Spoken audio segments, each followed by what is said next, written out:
روزے کی فرضیت کے حوالے سے ہی حکم ارشاد کیا گیا، یا ایھا الذین آمنو، اے اہل ایمان، کتب علیکم الصیام، تمہارے اوپر روزے لکھ دیے گئے ہیں، فرض کر دیے گئے ہیں۔ کتبہ بمعنی فرض، کہ تمہارے اوپر روزے فرض کر دیے گئے ہیں۔ کما کتب علی الذین من قبلکم، جس طرح تم سے پہلوں پہ روزے فرض کیے گئے تھے۔ یعنی اس کا مکلف صرف تمہیں ہی نہیں بنایا گیا، بلکہ تم سے پہلے بھی جو امتیں گزری ہیں ان میں بھی روزوں کی فرضیت رکھی گئی تھی۔ لعلکم تتقون، تاکہ اتقاء کا جمال تمہیں نصیب ہو، تقوی کا نور حاصل ہو۔ روزوں کی فرضیت کے حوالے سے بات کرنے سے قبل عرض کرنا چاہوں گا کہ جو الصوم کا لفظ ہے اس کا کیا مطلب ہے۔ تو علماء نے لکھا، الصوم فی اللغت الامساک فقط، روزہ رک جانے کو کہا جاتا ہے، لیکن اصطلاح شریعت اسلامیہ میں بقصد عبادت طلوع فجر سے غروب آفتاب تک اکل و شرب اور عمل تزویج سے رک جانا روزہ کہلاتا ہے۔ جو چیزیں مباح ہیں، جائز ہیں، مشروع ہیں، ان سے بھی اس وقت میں ہمیں روک دیا گیا، اور جو چیزیں مباح نہیں ہیں، جائز نہیں ہیں، حرام ہیں، ناجائز ہیں، روکا گیا ہے پہلے ہی، تو پھر ان امور کا بجا لانا کس طرح مشروع اور جائز ہوگا، کس طرح درست ہوگا۔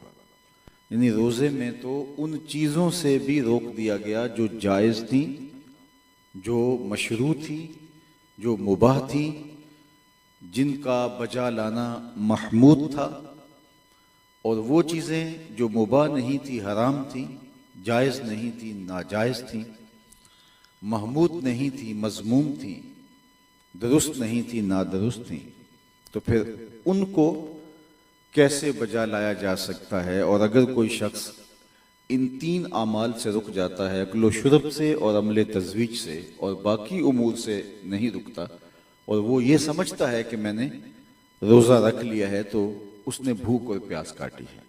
اللہ کے محبوب علیہ السلام نے ارشاد فرمایا، من لم یدع قول الزور والعمل به فلیس للہ حاجۃ فی ان یدع طعامہ وشرابہ، جس نے برے کام نہیں چھوڑے، جھوٹ نہیں چھوڑا، اس پر عمل ترک نہیں کیا، اس کے بھوکا اور پیاسا رہنے کی اللہ کو ضرورت نہیں ہے۔ روزہ خوراک بچاؤ مہم نہیں ہے کہ تمہیں اس لیے پابند کیا گیا کہ تھوڑی بچت ہو جائے، بلکہ ماہ صیام میں تو مومن کا رزق بڑھا دیا جاتا ہے، آپ سب کا بجٹ بڑھ جاتا ہے۔ تو روزہ خوراک بچاؤ مہم نہیں، بلکہ روزہ ہمیں کچھ سکھانے کے لیے آیا ہے۔ وہ چیزیں جو جائز بھی ہیں، جو مشروع بھی ہیں، ان سے بھی روک دیا گیا، تو لا محالہ طور پہ ہم ان سے کیوں نہیں رکیں گے جو پہلے ہی جائز نہیں ہیں۔ جو احکام شرعیہ ہیں، ان کی حکمتیں ہیں، جو ہمارا رب ہماری تربیت کرنا چاہتا ہے۔ میں اس کی ایک اور مثال آپ کو دیتا ہوں۔ حج کا موسم ہوتا ہے، آج کل لوگ سعادت عمرہ کے لیے حرمین طیبین کا رخ کر رہے ہیں، تو عورت کے لیے پردہ بہت ضروری ہے، لیکن وہاں جا کے جو احرام ہے اس کی شرائط میں ہے کہ عورت جو ہے وہ اپنے چہرے کو نہ ڈھانپے، اور پھر ایسی جگہ پہ عورت کو چہرہ کھلا رکھنے کا کہا گیا جہاں مرد و زن کا اختلاط ہوتا ہے۔ اگر یہ مسجد نبوی میں ہوتا تو مسجد نبوی میں خواتین الگ ہوتی ہیں، مرد الگ ہوتے ہیں، لیکن یہاں طواف میں مرد بھی اور عورتیں بھی جو ہیں وہ اکٹھے طواف کر رہے ہیں، اور یہی کہا گیا کہ یہاں عورت نقاب نہیں کر پائے گی، عورت اپنا چہرہ کھلا رکھے گی۔ مالک کیا ماجرا ہے کہ پردہ دار عورت کو بھی یہاں کہہ دیا گیا کہ وہ اپنے چہرے کو نہیں ڈھانپ پائے گی، چہرہ کھلا رکھا جائے گا، اور تیرا گھر ہے، مطاف ہے، حرم ہے، اور عمرے کی نیت ہے، حج کی نیت ہے، طواف ہو رہا ہے، تو کہا کہ میں یہی تو دیکھنا چاہتا ہوں کہ میرے بندے یہاں آ کر حیا کرتے ہیں کہ نہیں کرتے۔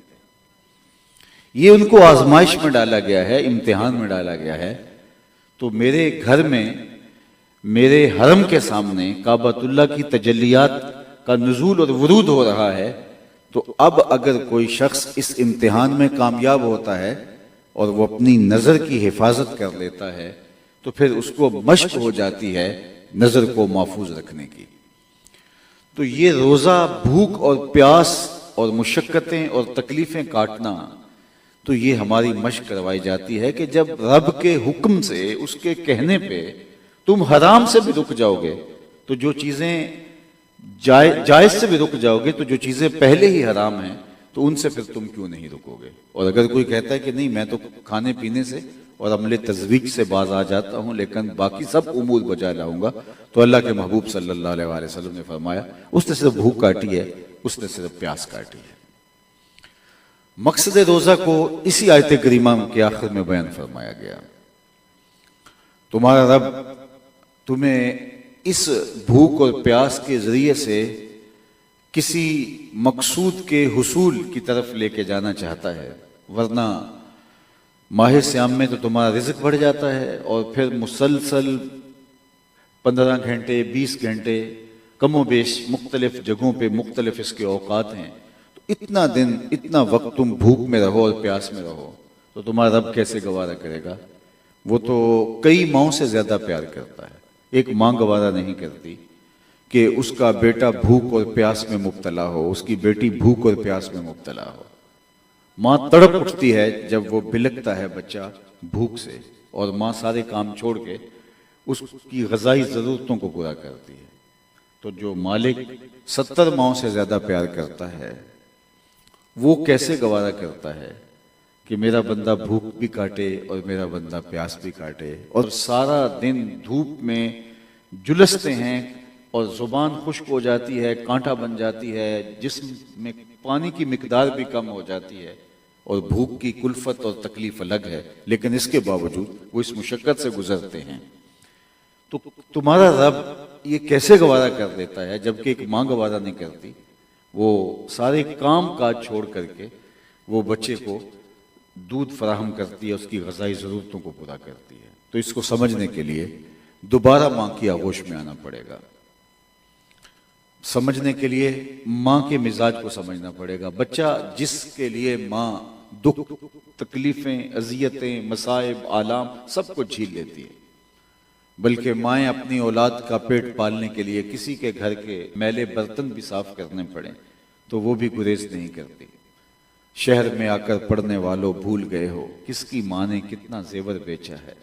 مائیں اولاد کے لیے دکھ جھیلتی ہیں، تکلیفیں گوارا کرتی ہیں، مشقتوں سے گزرتی ہیں، غلامیاں کرتی ہیں لوگوں کی کہ اپنی اولاد کی ضرورتوں کی تکمیل کی جائے۔ اور وہ ماں جو اتنا پیار کرتی ہے، بیٹے کی آنکھ میں ایک آنسو گوارا نہیں کرتی، بیٹے کی ایک چیخ اس کے لیے سہانے روح بن جاتی ہے اور سارے کام کاج چھوڑ کے اس کو دودھ فراہم کرتی ہے۔ اسی ماں کا بیٹا بیمار ہو گیا اور وہ ڈاکٹر کے پاس لے گئی، اس نے جو علاج تجویز کیا اس میں ایک کڑوا سیرپ بھی تھا۔ اب بچہ کم سنے کی وجہ سے اس کی افادیت کو نہیں سمجھتا، ماں اس کو پلانا چاہتی ہے لیکن وہ پی نہیں رہا، تو ماں نے زبردستی اس کو لٹایا، اس کا منہ کھولا، اس کے اندر کڑوے سیرپ کے قطرے ٹپکا رہی ہے، بچہ چیخیں مار کے رو رہا ہے، ہاتھ پاؤں مار رہا ہے، لیکن وہ سیرپ جب کام و دہن میں ٹپکتا ہے اور اس کے معدے میں اترتا چلا جاتا ہے تو ماں کے چہرے پہ ایک عجیب سی تسکین آتی ہے، بچہ روتا بھی ہے، چیختا بھی ہے، ماں تو گوارا نہیں کرتی تھی، اور آج وہ کڑوا سیرپ جس کی وجہ سے تکلیف ہے جو اندر اترتا چلا جاتا ہے، ماں کے چہرے پہ طمانینت چلی آتی ہے۔ کیا ماں کی ممتا ختم ہو گئی؟ ماں کا پیار نہیں رہا؟ ماں کے سینے کے اندر محبتوں کی جو کائنات موجزن تھی، کیا وہ محبتوں کی کائنات کہیں اور چلی گئی؟ نہیں، اصل یہ ہے کہ بچہ نہیں جانتا، ماں جانتی ہے۔ یہ چند لمحوں کی تکلیف ہے، اس کا نتیجہ شفا کی صورت میں برآمد ہوگا۔ یہ تڑپ لے رو لے، ماں کی نظر یہاں نہیں، ماں کی نظر اس کا برآمد ہونے والا نتیجہ ہے جو شفا کی شکل میں ظاہر ہوگا۔ جو 70 ماؤں سے بھی زیادہ پیار کرتا ہے وہ جانتا ہے میرا بندہ بھوک اور پیاس کاٹ رہا ہے، لیکن اس کے باوجود وہ گوارا کرتا ہے لعلکم تتقون، میرے بندو اس بھوک اور پیاس کے نتیجے میں تمہیں تقوی کا نور نصیب ہوگا، تمہیں اتقاء کا جمال ملے گا، تم متقی بن جاؤ گے، تم پرہیزگار بن جاؤ گے. اور یہ مقصود ہے روزے کا کہ روزے سے تمہیں تقوی نصیب ہو. اگر روزے کے نتیجے میں تقوی نصیب نہیں ہو رہا تو پھر ہمیں دیکھنا چاہیے کہ ہم روزے کو اس کے آداب کی رعایت کے ساتھ نہیں رکھ رہے. یہ پورا 1 مہینہ ہے اور 1 مہینے کے اندر اس کا جو نتیجہ تھا وہ بھرپور حاصل ہونا چاہیے. لیکن اگر 50 سال گزر گئے، 60 سال گزر گئے، ہر سال ماہ سیام کے روزے بھی رکھتے ہیں لیکن اتقاء کا جمال نصیب ہی نہیں ہو رہا، تو پھر ہمیں دیکھنا چاہیے. ہم اگر دکان بنائیں اور 1 سال اس کے اوپر بیٹھے رہیں، کوئی فائدہ نہ ہو تو ہم کہتے ہیں کاروبار بدل لیں گے. اتنی محنت کی، وقت دیا، لیکن نتیجہ کچھ نہیں ہے، بلکہ راس المال بھی سکڑتا چلا جا رہا ہے. اگر ہر آنے والے وقت کے اندر ہمارا تقوی بڑھنے کی بجائے، اس میں اضافہ ہونے کی بجائے ہمارے اندر مکر و فریب پیدا ہوتے ہیں، ہمارے اندر بہت ساری خرابیاں پیدا ہوتی ہیں، نگاہوں میں آوارگی چلی آ جاتی ہے، سوچوں میں جو ہے وہ تقدر اور جو ہے وہ کیا کیا غلاستیں آنا شروع ہو جاتی ہیں، اور وہ نور اور وہ جمال جو روزے کا نتیجہ میں نصیب نہیں ہوتا، تو ہمیں پھر یہاں رک کے دیکھنا پڑے گا کہ روزے کے معاملے میں کوئی کمی رہ گئی ہے. اور وہ یہ کہ ہم نے روزے کو اس کے آداب کی رعایت کے ساتھ نہیں رکھا، صرف بھوک کاٹی، صرف پیاس کاٹی. تو ہمارا رب یہ چاہتا ہے کہ ہم روزے کو اس کے آداب کی رعایت کے ساتھ رکھیں تاکہ اس کا عملی نتیجہ ہماری زندگی میں اور ہمارے روز و شب کے اندر جو ہے وہ اتر جائے اور ہم اس کی برکات سے مالا مال کر دیا جائے، اور ہر آنے والا لمحہ ہمارے گزرے ہوئے لمحے سے بہتر ہو. جس شخص کے 2 دن برابر ہیں، فرمایا گیا وہ ہلاک ہو گیا، کہ اس کا کل کا جو دن تھا آنے والا دن بھی ایسا ہی گزرا. جس کا گزرے ہوئے دن سے آنے والا دن بہتر ہے تو سمجھو وہ کامیاب اور بامراد ہوا. بڑھتی عمر کے ساتھ، گزرتے وقت کے ساتھ، بدلتے موسموں کے ساتھ ہمیں اپنا جائزہ لینا پڑے گا، اپنے اندر اتر کے دیکھنا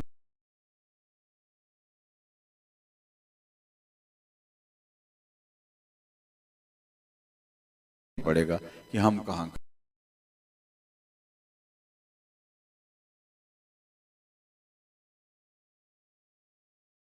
کھڑے ہیں.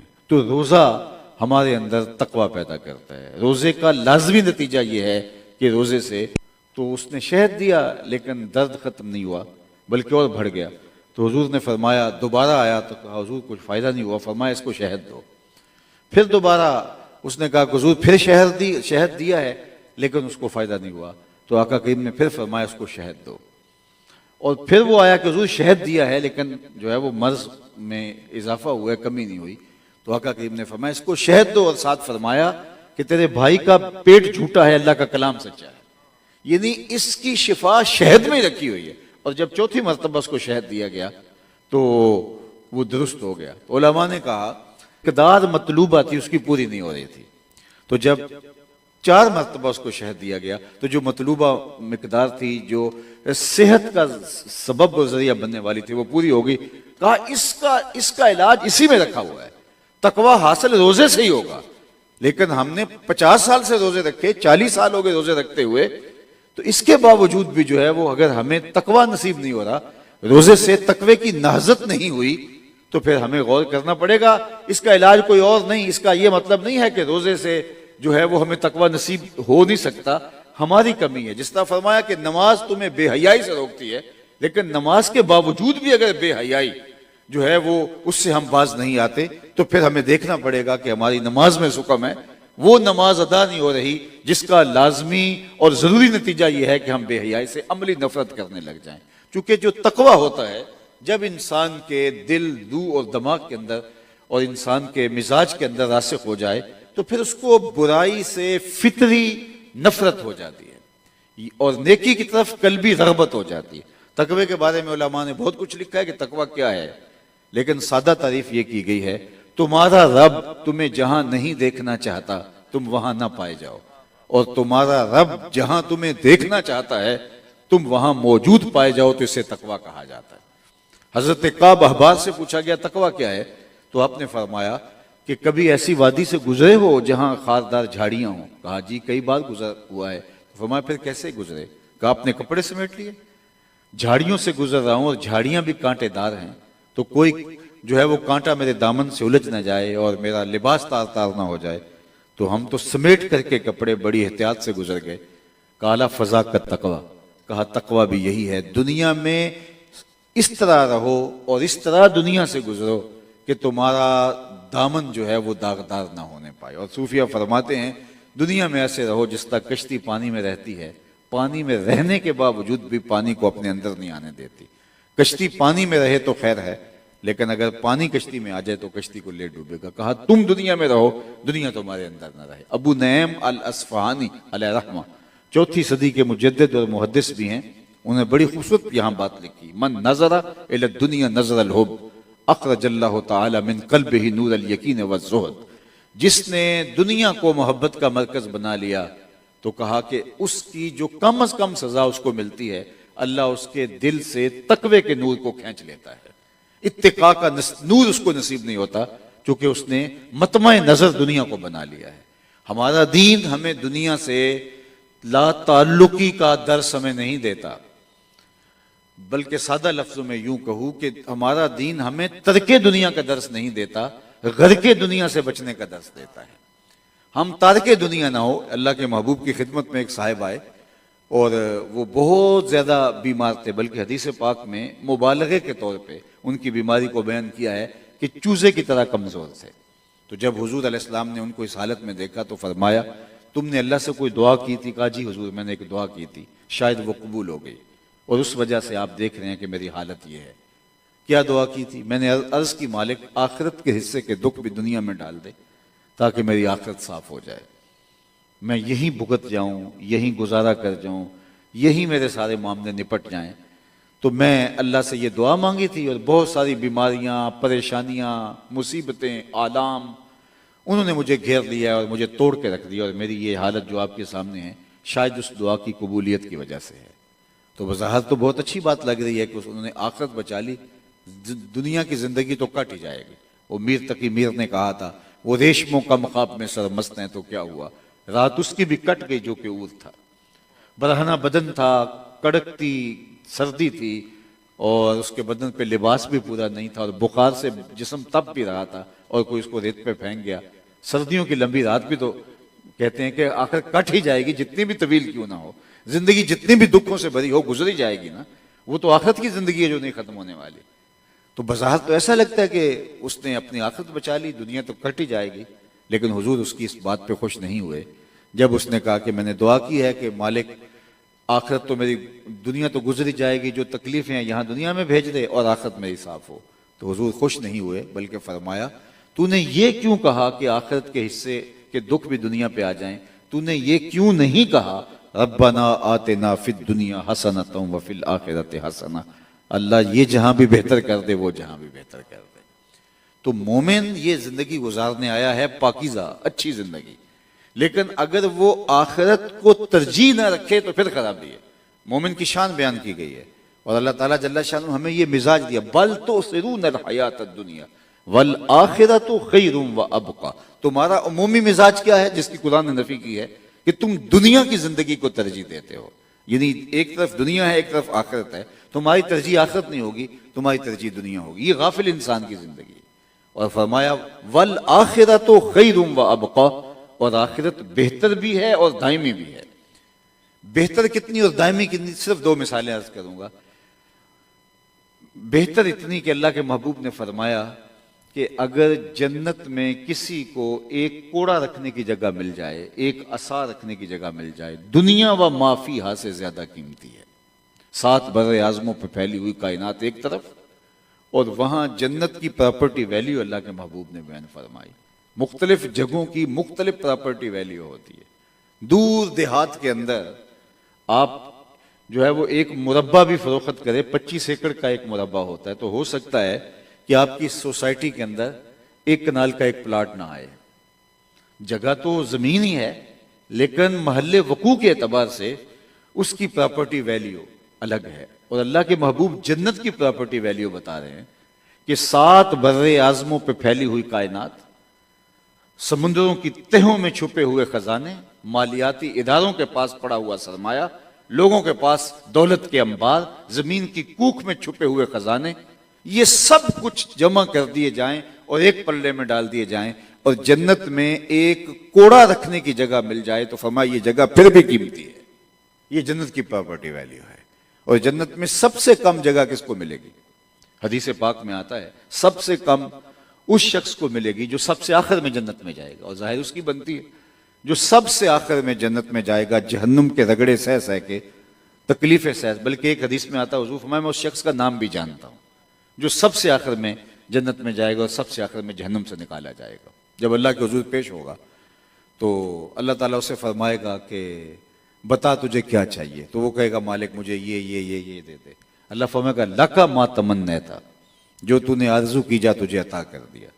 اب اس کو تو اتنا بھی غنیمت ہوگا کہ سایہ دیوار جنت میں جگہ مل جائے تو غنیمت ہے. اعراف میں بھی جگہ مل جائے تو غنیمت ہے. اعراف وہ جگہ ہے جہاں جنت والی سہولتیں نہیں ہیں اور جہنم والی سختیاں نہیں ہیں. یہ جنت اور جہنم کے درمیان جگہ ہے. جس طرح کافروں کے بچے وہاں رکھے جائیں گے جو بچپن میں فوت ہوئے انہوں نے کفر نہیں کیا وہ اعراف میں رکھے جائیں گے. تو اس کو تو اعراف میں بھی جگہ مل جائے تو غنیمت ہے.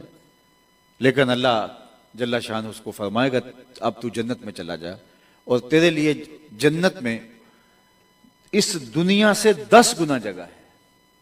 یعنی 7 بر اعظم اگر اس دنیا میں ہے تو 70 بر اعظموں کے برابر اس شخص کی پراپرٹی ہے جو سب سے آخر میں جنت میں جا رہا ہے. یہ اولین کی بات نہیں ہے, یہ انبیاء و اولیاء کی بات نہیں ہے. جو انتہائی گناہ گار ہے اور رگڑے سہ کے آیا ہے اس کی پراپرٹی. صحیح بخاری کی روایت ہے اللہ فرمائے گا کہ تو جنت میں چلا جا اور تیرے لیے جنت میں دنیا سے 10 گنا جگہ ہے. تو وہ آگے سے اس کو حیرت کا جھٹکا لگے گا اور کہے گا اتسخر وانت الملک, میرے رب تو رب ہو کے مجھ سے مذاق کر رہا ہے. یعنی اس کو جو ہے وہ لگے گا کہ مجھے اتنی جگہ, میں تو دیوار رکھتے ہوئے ہمسائے کے 2 انچ دبا لی اور جہنم کا حقدار ہو گیا. میں نے تو ناجائز پلاٹ بیچ دیے اور ایک پلاٹ کو 5 دفعہ بیچ دیا اور جہنم کا حقدار ہو گیا. تو یہ کیسے ہو سکتا ہے کہ اتنی جگہ مجھے دی جائے؟ تو وہ حیرت کا جھٹکا لگے گا اتسخر وانت الملک, میرے رب تو رب ہو کے مجھ سے مذاق کر رہا ہے. فضحک النبی حتی بدت انیابہ, یہ حضور جب بیان فرما رہے تھے تو حضور اتنا مسکرائے کہ صحابہ نے حضور کی داڑھیں دیکھ لیں, حضور کے دانت مبارک نظر آنے لگے کہ اس کو حیرت ہوگی کہ اتنی جگہ. اللہ فرمائے گا ہاں تیرے لیے اتنی ہی جگہ ہے. یہ سب سے پہلے سب سے آخر میں جو جنت میں جانے والا ہے یہ اس کی جاگیروں کا عالم ہے. اللہ اکبر. اور مجھے بتاؤ جو جنت کے مالک ہیں جنت کے سردار ہیں ان کی جاگیروں کا عالم کیا ہوگا؟ صحابہ اور اہل بیت کی جاگیروں کا عالم کیا ہوگا؟ تو یہ ہے جو والآخرۃ خیر. آگے فرمایا وابقا, اور دائمی بھی ہے. یعنی یہ دنیا کی زندگی کتنی ہے؟ 60 سال 70 سال 80 سال لگا لیں. کوئی 100 سال کا ہو جائے تو مختلف چینلز والے آ جاتے ہیں کہ بابا جی آپ کی صحت کا راز. وہ کہتا ہے میں لسی پیتا رہا ہوں, میں اتنا عرصہ جو ہے وہ لسی پیا, یہ میری صحت کا راز. تو آج کل تو 100 تک کوئی بھی نہیں جاتا. 60 سال 70 سال 50 سال یہی زندگی ہے. یہ ٹوٹل زندگی ہے جس پہ غرہ ہے, ناز ہے, اور ہم سمجھتے ہیں کہ یہاں سے کہیں جانا ہی نہیں ہے. اور آخرت اس کے مقابلے میں صرف ایک دن آخرت کا جو قرآن نے بتایا, مقدارہ 50 الف سنہ, صرف یوم قیامت اس کی مقدار قرآن نے بتائی ہے 50,000 سال کے برابر. 50 سال کے برابر نہیں, 50-100 سال کے برابر بھی نہیں, 50,000 سال کا ایک دن, اور یہاں ساری زندگی 60 سال کی. تو مجھے بتائیے کہ آخرت کا دنیا کا موازنہ کیا ہوا؟ صحرا میں پڑے ہوئے ایک ذرے کے برابر جو ہے وہ دنیا کی حیثیت بچتی ہے. سمندر کے مقابلے میں ایک قطرے کی حیثیت بنتی ہے دنیا کی. اور یہ 60 سال بھی کون سی ہم عیش و عشرت سے گزارتے ہیں. 60 سال کے اندر 8 گھنٹے روز سوئیں تو 24 گھنٹوں میں تیسرا حصہ تو نکل گیا. 20 سال تو یہ نکل گئے. اگر ہم 60 سال بھی گزارتے ہیں صحت کے ساتھ تو پھر بھی ہم اس میں سے 60 سالوں میں سے 20 سال سوتے ہیں, باقی 40 سال ہمارے پاس رہ گئی. اس میں کچھ بچپن کی مدہوشی ہیں, کچھ بڑھاپے کے دھکے ہیں, اور روزانہ کا 1 گھنٹہ بھی واش روم میں, وہ کوئی زندگی تو نہیں ہماری ہوتی. تو وہ 1 گھنٹہ تو 3 سال یہ نکلتے ہیں. میرے ایک دوست نے مجھے حساب کر کے بتایا کہ ٹوٹل جو زندگی بچتی ہے جو ہم گزار رہے ہوتے ہیں, اگر 60 سال زندگی ہے تو پھر 20 سال, اس نے کہا 17.5 سال, اس نے کافی چیزیں ڈالی کہ یہ بھی نکلتی ہے یہ بھی نکلتی ہے. اگر ٹینشنیں ڈالنے تو بچتے ہی کچھ نہیں. تو اگر گزارتے بھی ہیں تو 20 سال لگا لیں, 25 سال لگا لیں, یہ ٹوٹل زندگی ہے. وہ آپ جانور خریدتے ہیں قربانی کا, تو آپ اور میں خوش ہوتے ہیں کہ یہ 3 من کا ہے 4 من کا ہے، لیکن جب گوشت ہوتا ہے تو وہ صافی گوشت جو ہے وہ 1 من نکل رہا ہوتا ہے، کوئی چھنتڑیوں میں چلا گیا، کوئی سارا پاؤں میں چلا گیا. یہ کہتے ہیں 41% گوشت ہوتا ہے، باقی علائشوں کے در نکل جاتا ہے. تو جو صافی زندگی ہے وہ یہی 60 سال کی زندگی ہے، تو باقی بچی 20 سال زندگی. یہ ٹوٹل زندگی ہے جس پہ ہم سمجھتے ہیں کہ بس ہم پکے ڈیرے لگا رہے. حضرت موسیٰ علیہ السلام کے زمانے میں ایک بوڑھی آئی اور اس کا بیٹا 100 سال کی زندگی گزارنے کے بعد انتقال کر گیا، تو وہ کہنے لگی کہ اس کو زندہ کر دیں. تو حضرت موسیٰ نے کہا کہ اس نے کافی زندگی گزاری، کبھی 100 سال کا ہی تو تھا. تو کہا اس کے بعد ایک امت آنے والی ہے جن کی عمر 60 اور 70 سال کے درمیان ہوں گی. تو اس بڑھیا نے حضرت موسیٰ علیہ السلام سے پوچھا، اچھا پھر وہ مکان بنائیں گے رہنے کے لیے؟ اگر اتنی تھوڑی زندگی ہے تو وہ کیا مکان بنائیں گے؟ تو کہا ایسے کہ تم سوچ بھی نہیں سکتی ہو. اللہ اکبر. تو یہ ٹوٹل زندگی جس پہ ہمیں کر رہا ہے، اور آخرت کا ایک دن جو ہے وہ 50,000 سال کا. اور جنتی جنت میں چلے جائیں گے، حدیث پاک میں آتا ہے، اور جہنمی جہنم میں چلے جائیں گے، یہ بھی بخاری کی روایت ہے. اور جنتی جنت میں جا کے ایک مہوم سے خدشے پہ ہوں گے کہ کہیں موت نہ آ جائے، اور جہنمیوں کے دل میں ایک امید ہوگی کہیں موت آ جائے تو جان چھوٹے. لیکن پھر مینڈے کی شکل میں موت کو لایا جائے گا اور ذبح کر دیا جائے گا. جنتی جنت سے اور جہنمی جہنم سے دیکھ رہے ہوں گے. تو جب موت کو ذبح کر دیا جائے گا تو جنتی اتنے خوش ہو جائیں گے کہ اگر موت کو موت نہ آئی ہوتی تو یہ خوشی سے مر جاتے.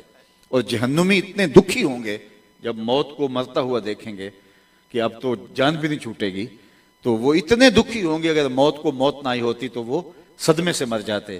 لیکن موت کو اب موت آ چکی ہے، پھر ایسی زندگی شروع ہوئی جو ختم ہی نہیں ہونے والی. اور ہم سمجھتے ہیں کہ شاید ہم یہاں سادی فرماتے ہیں کہ جاؤ، تم سمجھتے ہو دنیا کے اوپر ہم جینے کے لیے آئے ہیں، جاؤ قبرستانوں میں جا کے دیکھو کیسے کیسے حسینوں کی مٹی خراب ہو رہی ہے.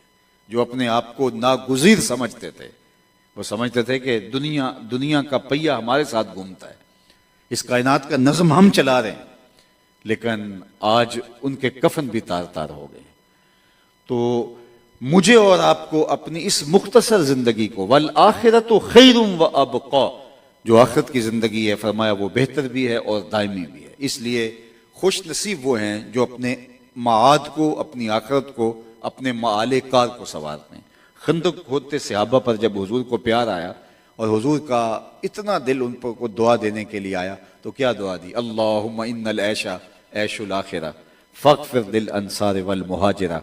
اے اللہ، زندگی تو آخرت کی زندگی ہے، میرے انصار کو بھی بخش دے، میرے مہاجروں کو بھی بخش دے.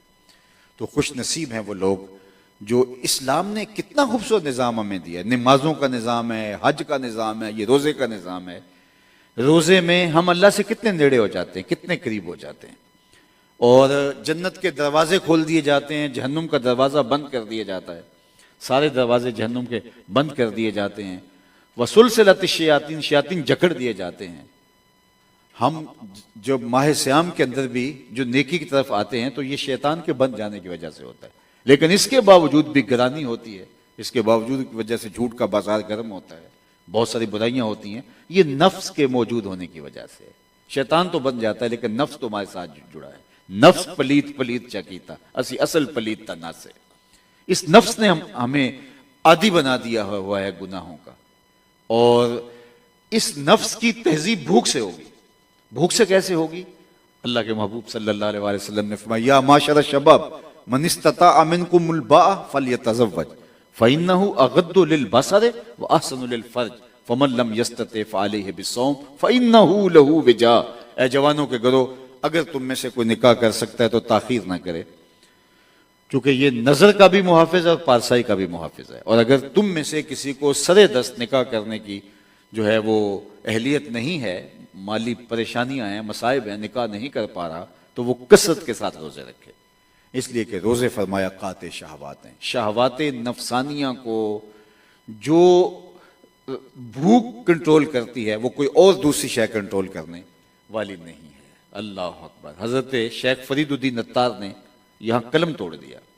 اور شیخ فرید الدین عطار وہ ہیں کہ اقبال نے جن کو اپنا مرشد مانا ہے، ملا جلال الدین رومی کو، تو وہ مولانا روم حضرت شیخ فرید الدین کے بارے فرماتے ہیں ہفت شہر عشق را عطار گشت ماں ہنوز اندر خمیں یا کوچائیں، عشق کے ساتوں شہر حضرت فرید الدین گھوم چکے ہیں، اور ہم پہلے شہر کی پہلی گلی کے کونے پہ کھڑے ہیں۔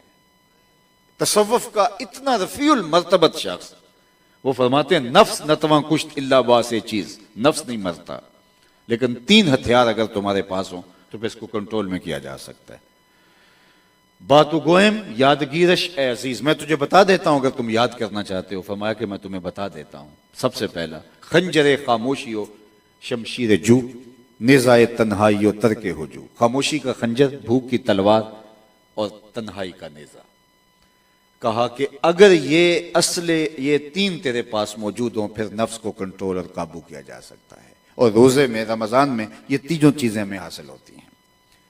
تو آئیے میں اور آپ رمضان کو مؤثر بنائیں، ہر رمضان کی طرح یہ رمضان بھی نہ گزر جائے، اور ایک دن ہم خود بھی گزر جائیں گے۔ ماہ سیام تو آتا رہے گا، ہم نہیں ہوں گے، تو قبل اس سے کہ وہ وقت آئے اور کوئی حجت نہ رہے، مجھے اور آپ کو ماہ سیام کو اس کے آداب کی رعایت کے ساتھ گزارنا چاہیے۔ ماہ سیام کا جو خاص طور پہ وظیفہ ہے وہ تلاوت کلام مجید ہے۔ اللہ کے محبوب ماہ سیام میں جبریل امین آتے تھے حضور کے ساتھ قرآن کا دور کرنے کے لیے، تو ہمیں قرآن کے ساتھ جڑنا ہوتا ہے، اور اللہ نے یہ اہتمام کیا کہ ہم تراویح کے اندر روز قرآن مجید سنتے ہیں، اور یہ ہم سعادت پاتے ہیں، اور ہم اپنی پوری زندگی کو قرآن کے ساتھ جوڑیں، لیکن اس مہینے میں خاص طور پہ ہم کتاب رحمت کے ساتھ جڑیں۔ اور دوسرا، اس مہینے میں کثرت کے ساتھ سخاوت کرنا۔ اللہ کے محبوب کے کشادہ ہاتھ تھے اور پورا سال حضور سخاوت کرتے، لیکن جب ماہ سیام آتا، حدیث پاک میں آتا ہے چلتی ہوئی تیز ہوا کی طرح حضور سخاوت فرماتے تھے۔ حضور کی سخاوت کا دروازہ اتنا کشادہ ہوتا جس طرح تیز ہوا چلتی ہے، اللہ کے محبوب کا کشادہ ہاتھ اس طرح بانٹتا چلا جاتا اور لوگوں کی ضرورتوں کی تکمیل کرتا چلا جاتا۔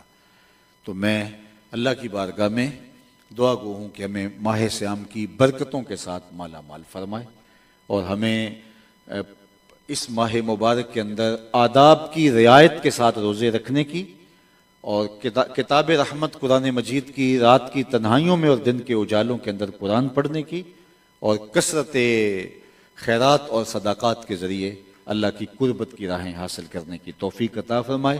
میں اپنی گفتگو کو مکمل کرنے سے قبل، اور آپ سحری کی طرف بڑھیں گے، 5-4 منٹ اور آپ کے لینا چاہوں گا۔ اور آپ نے بھی ڈاکومنٹری دیکھی ادارۃ المصطفیٰ کی، یہ ہمارے مرکز کی ڈاکومنٹری تھی، اور اس کے علاوہ اس وقت ملک کے طول و عرض کے اندر 70 مراکز الحمدللہ جو ہے یہ فریضہ سر انجام دے رہے ہیں۔ یہ وہ علماء تیار کر رہے ہیں کہ جو دینی اور عصری علوم کے حامل ہوں گے اور آنے والے دور کی ضرورتوں کو پورا کرنے کی صلاحیتیں رکھیں گے، جن کا دل بھی اور دماغ بھی روشن ہو، اور وہ خودداری کے ساتھ دین کے کام کو منبر و محراب کی زینت بن کے، اور اس ظلمت زدہ معاشرے کے اندر چراغ بن کے نور، فیض اور روشنیاں بانٹیں گے۔ میں نہیں کہتا ابھی کوئی بات، لیکن جو دور اندیش لوگ ہیں، وہ یہ وقی کام جو ہو رہا ہے اللہ کے فضل سے ادارۃ المصطفیٰ کا، جو دور اندیش، سمجھدار اور سنجیدہ لوگ ہیں، اور چیزوں کو جو ہے وہ دقت نگاہ سے دیکھنے کی عادت رکھتے ہیں، وہ آج ہی نتیجہ اس کا جو آنے والا ہے۔ اقبال نے کہا تھا نا کہ میں ان پھولوں کی بھی خوشبو سونگھ چکا ہوں جو بھی شاخ سے پھوٹے بھی نہیں ہیں۔ تو جو سنجیدہ اور دور اندیش لوگ ہیں وہ تو سمجھتے ہیں کہ یہ وقی کام کیا ہے، لیکن میں چونکہ ہمارے معاشرے میں اس کی تعداد بہت کم ہے، لیکن میں کہتا ہوں کہ 20-25 سال کے بعد انشاءاللہ العزیز جو ہم نے طریق وضع کیا ہے اور جس نہج پہ ایک مسلسل، سنجیدہ، متین اور پائیدار کام کی بنیاد رکھی ہے، تو انشاءاللہ مجھے امید ہے کہ 20-25 سال کے بعد لوگ جھولیاں پھیلا کے ہمیں دعائیں دیں گے، اور وہ لوگ جنہوں نے اس کار خیر کے اندر شمولیت کی اور اس وقت ہمارے ساتھ کھڑے ہوئے۔ دیکھو ایک وقت آئے گا کہ جب ہزاروں لوگ جو ہے وہ ہمارے ساتھ کھڑے ہوں گے۔ ایک وقت تھا کہ ہمارے لیے بہت مسائل زیادہ تھے، کم یافتہ وسائل، لیکن پھر اللہ نے کچھ لوگوں کو، جس میں آپ کے شہر کراچی کے آپ کے میزبان سمیت کتنے لوگ تھے، کہ جنہوں نے اس مشکل وقت میں ہمارے ساتھ کھڑے ہو کر کے جو ہے وہ ہماری ڈھارس بندائی۔ ہم ایک سست رفتار کے ساتھ آگے بڑھ رہے تھے، تو انہوں نے اس رفتار کو تیز کر دیا، اور آج جہاں ہیں تو یہاں پہنچتے پہنچتے ہو سکتا ہے ہمیں مزید 5-6 سال مزید لگتے۔ اب ہم جس رفتار سے اب جا رہے ہیں تقاضا یہ ہے کہ اس رفتار کو بڑھا دیا جائے، اور جو 25 سال کے بعد ہونے والا ہے وہ اللہ ہم سے 15 سال کے بعد ہی وہ کام لے لے، اور ان دعاؤں کے اندر وہ لوگ شامل ہوں گے جو اس کار خیر میں موجود ہیں، ان کا نام کوئی جانتا ہوا یا نہیں جانتا ہوا۔ جہاں میں نے درس حاصل کیا ہے، جہاں سے دین حاصل کیا ہے، تو اس دارالعلوم میں جنہوں نے انویسٹمنٹ کی تھی، مالی مدد کی تھی، ان میں سے کسی ایک کا نام بھی آپ نہیں جانتے، لیکن جس نے اجر مرتب کرنا ہے اس کے کھاتوں میں تو لکھا ہوا ہے کہ موجود ہونا اور ساری شرائط ہیں۔ اس طرح آنکھیں بند کر کے نہیں، کھلی آنکھوں سے آپ وہاں آئیں، ہمیں دیکھیں، ہر پہلو سے ہمیں جانچیں، پرکھیں، دیکھیں، ہمارا جو نتیجہ پیدا ہوا ہے اس نتیجے کو دیکھیں اور ہر انداز سے دیکھیں، اور اگر آپ کو یہ لگے کہ یہ واقعی دین کا ایک وقی کام ہو رہا ہے تو میں آپ سے کہوں گا کہ آپ ہمارے ساتھ کھڑے ہوں۔ کام تو ہو جائے گا، لیکن ہم جو اس کام کے لیے وقت صرف کریں کہ پورا سال ہم فنڈنگ کرتے رہیں، ویسے ہماری کوشش ہوتی ہے، آپ نے نہیں دیکھا ہوگا کہ ہم اس کے لیے زیادہ کوئی تگ و تو اور تردد کرتے ہیں، بلکہ مرکز کے اندر بھی صرف رمضان المبارک کے مہینے کے اندر ہم جو ہے وہ اپیل کرتے ہیں، اور باقی بھی اپنے دوستوں کو ان ایام میں اور رمضان المبارک کے اندر جو ہے وہ ترغیب دیتے ہیں۔ تو میں سمجھتا ہوں کہ اگر جو ہے وہ آج آپ ہمارے ساتھ کھڑے ہو جاتے ہیں تو اس وقی کام میں، جہاں ہمارا کام جو ہمارا وقت جو ہے اس منصوبہ بندی میں یا وقت لگانے میں لگتا ہے، وہ بھی تدریسی امور میں صرف ہوگا، تو اور کام جو ہے وہ تیز ہو جائے گا۔ میں یہ آپ کی ایئرپورٹ سے آتا ہوں تو کبھی جلدی ہو تو وہ جو کنویئر چل رہا ہو اس کے اوپر چلتا ہوں، اور اس کے اوپر چلتا بھی ہوں ساتھ، تو جب خود بھی چلتا ہوں اور وہ بھی چل رہے ہوتے ہیں تو پھر آدھا کام میں کرتا ہوں، آدھا وہ کر رہا ہوتا ہے، تو کام تو ہو جائے گا۔ لیکن اگر آپ اس طرح میرے ساتھ شامل ہو جاتے ہیں تو وہ کام جو 25 سال بعد ہونا ہے انشاءاللہ وہ 20 سال 15 سال بعد ہو جائے گا۔ میں آپ کو بھرپور کہوں گا، ظاہر ہے آپ میرے ہم فکر لوگ ہیں اور آپ کے ساتھ یہ میں پہلی بار مخاطبت نہیں کر رہا، تو مجھے امید ہے کہ آپ میری اس گفتگو کو محض ایک رسمی گفتگو سمجھ کے جو ہے وہ سن کے نہیں چلے جائیں گے، ضرور اس کے لیے منصوبہ بندی کریں گے اور اس کے لیے ضرور ہمارے ساتھ کھڑے ہوں گے۔ اللہ آپ کے لیے دنیا آخرت کی بلائیاں نصیب فرمائے، اور ہمارے محترم بھائی جناب رفیق سلیمان صاحب جو پہلے دن سے ہمارے ساتھ کھڑے ہیں، اللہ تعالیٰ ان کو بے پناہ جزائیں، برکتیں اور رحمتیں نازل فرمائے۔ آپ کے شہر کراچی میں بھی ہمارے 2 ادارے کھڑے ہو چکے ہیں، اور الحمدللہ اس کا نتیجہ، اس کا رزلٹ بھی انشاءاللہ جلد آپ کی آنکھوں کے سامنے ہوگا، اور ملک کے طول و عرض کے اندر انشاءاللہ 70 مراکز کھڑے ہو چکے ہیں۔ ابھی عید کے بعد 4 نئے مراکز جو ہے وہ آپریشنل ہوں گے، تو یہ سلسلہ آگے بڑھتا چلا جائے گا۔ اگر ہم اس رفتار کو بڑھانا چاہیں تو بہت تیز بھی ہو سکتی ہے، لیکن ہمارے پنجابی میں کہتے ہیں سہج پکے سو میٹھا ہو، اس لیے ہم تھوڑا جو ہے وہ اس کے معیار پر کمپرومائز نہیں کرتے، اور ہم رفتار کو سست ضرور رکھا ہے، لیکن انشاءاللہ جب ضربیں لگتی ہیں تو پھر ہنسا آگے بڑھتا ہے، 2 سے 4 8 16 32 64 128 256 کہاں تک چلا جاتا ہے، تو اب دیکھیے وہ کتنی تیزی سے پھر آگے بڑھتا ہے۔ تو یہ کام اپنے حجم کے اعتبار سے انشاءاللہ بہت آگے جائے گا، تو وہی آپ ابتدائی لوگوں کے اندر شامل ہو کے اس میں اپنے حصے کو شامل کریں۔ اللہ مجھے آپ کو اپنی رحمتوں اور کرم نوازیوں کے حصار میں رکھے، بہت برکتیں دے، بہت خیر نصیب ہو۔ اللہ ماہ صیام کو ہمارے باطن کی تطہیر کا سامہ بنائے، من کی روشنی کا ذریعہ بنائے، اندر کے اجالوں کا سبب بنائے۔ وآخر دعوانا ان الحمدللہ رب